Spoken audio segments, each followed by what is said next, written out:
আমি সহ কোনো বক্তার বক্তব্যকে আপনারা যখন কাট করবেন তখন এমন জায়গায় কাট করবেন না যেখানে একটা বিভ্রান্তির সৃষ্টি হয়। কারণ আপনি যখন উইদাউট এনি কনটেক্সট কাট করবেন তখন আপনি আপনার নিজের লুকমাকে বক্তার মুখে তুলে দিচ্ছেন এমন মনে হবে। আমি আপনাকে একটা কথা বলি, তুলনা দিচ্ছি না, আল্লাহ মাফ করুন, একটা কথা বলি। কুরআন শরীফের মধ্যে আল্লাহ রাব্বুল আলামিন বলেছেন, লাকাদ কাফারাল্লাযীনা ক্বালু ইন্নাল্লাহা হুয়াল মাসীহ ইবনে মারইয়াম। তারা কুফরি করেছে যারা বলে আল্লাহ হচ্ছেন ঈসা ইবনে মারইয়াম। কারা বলে? খ্রিস্টানরা বলে। তো আল্লাহ কি বলেছেন? তারা কুফরি করেছে যারা এই কথা বলেছে যে আল্লাহ হচ্ছেন ঈসা ইবনে মারইয়াম।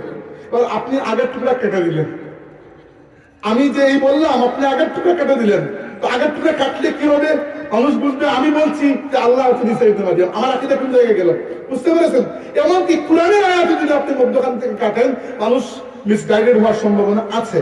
আর মানুষের কথা তো মুখ দিয়ে কখনো স্লিপ অফ টাংও হয়ে যায়, আমাদের জিহ্বা কখনো বা আমাদের মাইন্ড কখনো অ্যাপ্রোপ্রিয়েট শব্দ খুঁজে পায় না, হয় না এরকম? ভাই রে, বক্তব্য তো একটা সহজ বিষয় না। আসেন আমার জায়গায় প্রত্যেকদিন 3টা মাহফিল করেন আর অনবরত কথা বলে যান, শব্দই মাঝে মধ্যে খুঁজে পাওয়া যায় না, মাঝে মধ্যে প্রপার শব্দ খুঁজে পাওয়া যায় না, এটা কিন্তু হয়। তো এই বিষয়টা আমানতদারি দায়িত্ব হচ্ছে আমাদের সেই ভাইদের যারা এডিটর এবং কাট পিস করেন। আমি এখানে টেলিভিশন বা ক্যামেরা এগুলো দোষ দিচ্ছে না, তাদের কাজ তো রেকর্ড করা, কিন্তু যারা তাদের পুরো 54-55 মিনিটের রেকর্ডকে ছোট করতে করতে নিজের মতলব অনুযায়ী এদিক থেকে কেটে ওদিক থেকে কেটে টুকরা করে লাগিয়ে দেন, ওইটা একজন আলিমের জন্য কিন্তু সাজে না। ওইটা সমাজের মধ্যে একটা অশান্তি সৃষ্টি করে।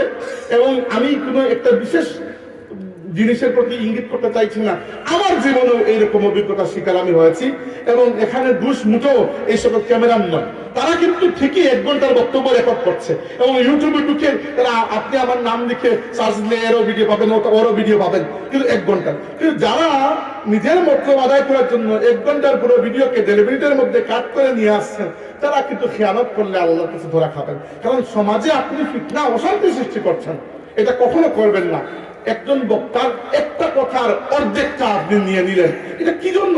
মানে এটা কিরকম অর্থ দিল? আমি যদি কোনো কথা বলি তাইলে এই কথা নিশ্চয়ই এই মুহূর্ত থেকে শুরু হয় নাই, আর শুরু হয়েছে 2 মিনিট আগ থেকে, আপনি এই মুহূর্ত থেকে কাটছেন। অথচ আমি কুরআন শরীফের আয়াত পড়ছি, উদাহরণস্বরূপ আমি বলছি লাকাদ কাফারাল্লাযীনা ক্বালু ইন্নাল্লাহা হুয়াল মাসীহ ইবনে মারইয়াম। তারা কুফরি করেছে যারা বলেছে আল্লাহ হচ্ছেন ঈসা ইবনে মারইয়াম। এই টুকরাকে আপনি নিলেন, মধ্যখান থেকে কেটে দিলেন, কি হবে? আপনি নিজে দিলেন যে মাজান ভাই বলেছেন আল্লাহ হচ্ছেন ঈসা ইবনে মারইয়াম, নাউযুবিল্লাহ।